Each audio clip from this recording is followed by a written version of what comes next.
nuyu nañ leen bu baax jaajëfal leen yéen ñi safoo site internet bi di Talibé Sonko TV li gën a fës ci bopp xabaar yi nag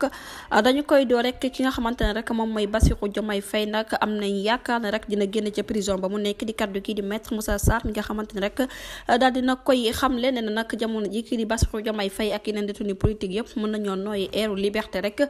fii ak semaine wala fukki fan gën caa gàtt ndax mooy nekk logique bi nga xamante ne rek bu normal la ba tey rek la mu daal di xam ne ne kii di Bassirou Diomaye Faye nag dina bénéficier wu ci loi amnistie bi nga xamante ne rek daal dinañ koy voté waaye nag xamagul kañ lay doon waaye nag lépp lu mu ci mënti am rek boobulee procédure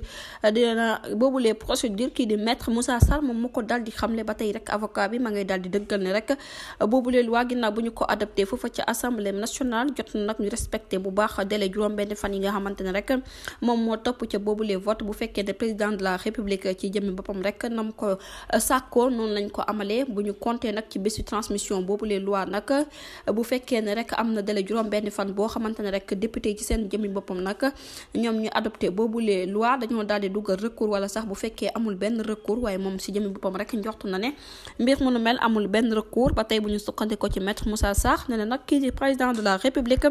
jamono ji am na juróom-ñetti fan képp rek ngir jëfee boobulee loi bu fekkee ne rek boobulee procédure nekkul urgence kon nag mën nañ ko wàññi rek ba ñeenti fan képp kon nag mbir mu nu mel dafay daal di wundu na rek logique une semaine wala fukki fan rek mën nañ koo daal di amal ba doppi jëfee li nga xamante ne rek moom moo tukkee ca boobulee loi bu ko defee ñu mën a bàyyi nag détenu politique yi ñu daal di am seen liberté di kàddu kii di maître Moussa Sarr jërë ngeen jëf ci teewlu bi bu leen fàttee abonné bës cloche de notification ngir mën a amaat yeneen i info. mbokk yi